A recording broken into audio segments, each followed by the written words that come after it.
effectivement, par rapport au travail social, hein, puisque c'est un petit peu l'idée, j'avais envie de partager avec vous trois axes de réflexion. Donc d'abord parler de certains constats. Donc ça a été dit, je l'ai lu dans le livre, et notamment le travail du PASS à Belfort, où il y a un article très intéressant que je partage totalement sur voilà, les droits culturels doivent être au cœur du travail social. Et d'où je parle moi, ce que Christelle m'a présenté comme directrice de l'insertion, j'aimerais bien. C'est pas que ça, malheureusement.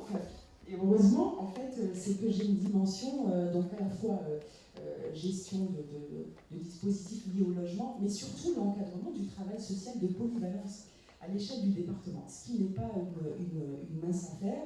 Et c'est dans ce cadre-là que je souhaite apporter un éclairage sur la nécessité d'inscrire cette dimension au cœur de nos pratiques, et que finalement, ce matin on a participé à un atelier sur le RSA, finalement notre logique de dispositif nuit au droit culturel, totalement. Parce que finalement, on cloisonne l'usager, on ne regarde pas le parcours, etc.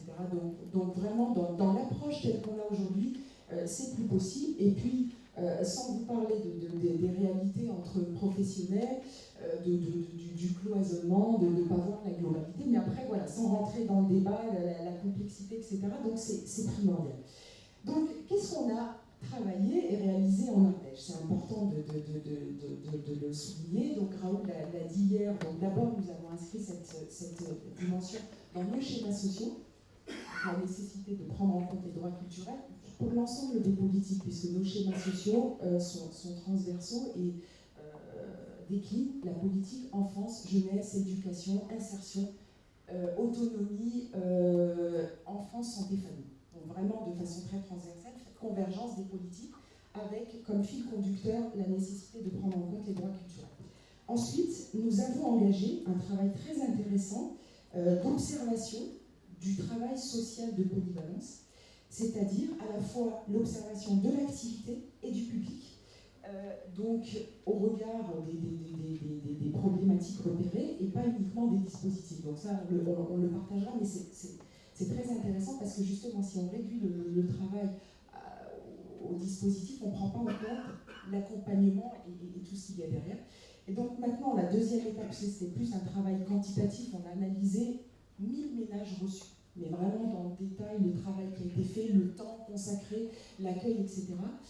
Maintenant, il est temps de passer à la deuxième phase, avec une dimension plus qualitative et au regard des droits culturels avec cette grille-là. Donc ce travail s'engage et c'est fort intéressant. Et en plus, on a peu d'outils.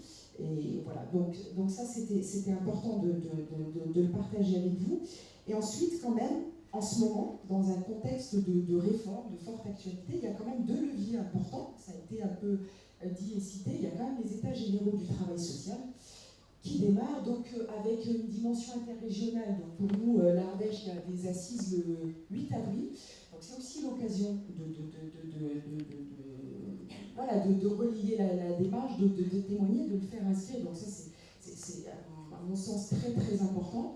Bon, la question du plan pluriannuel aussi, puisque voilà, on a aujourd'hui un certain nombre, un contexte national qui fait qu'on a des lieux pour représenter et en parler et relayer cette démarche. Et puis, dernière chose, juste parce que c'est quelque chose qu'on a engagé, et ça m'a fait penser à ça quand même, la question des droits culturels à l'heure où on parle beaucoup de non-recours aux droits. Ce serait bien, donc, juste vous dire qu'on va lancer une recherche-action, on en parle lundi, Raoul, une recherche-action donc avec un observatoire national fort intéressant qui s'appelle Modénor, donc sur le non-recours aux droits, et juste vous dire que, par exemple, pour le RSA activité, il y a à peu près 65 personnes dans une estimation qui pourraient bénéficier voilà, et qui ne recourent pas à leurs droits. Le plan... 65, merci. Voilà, donc... C'était le pourcent. Ah, j'ai dit personne, non, j'ai pensé pourcent, j'ai dit personne, pardon. Donc voilà, c'est important, et comme on l'enseigne, je pense que ce serait bien de regarder le non-recours aux droits culturels, voilà, et d'inscrire cette démarche et de la prendre en compte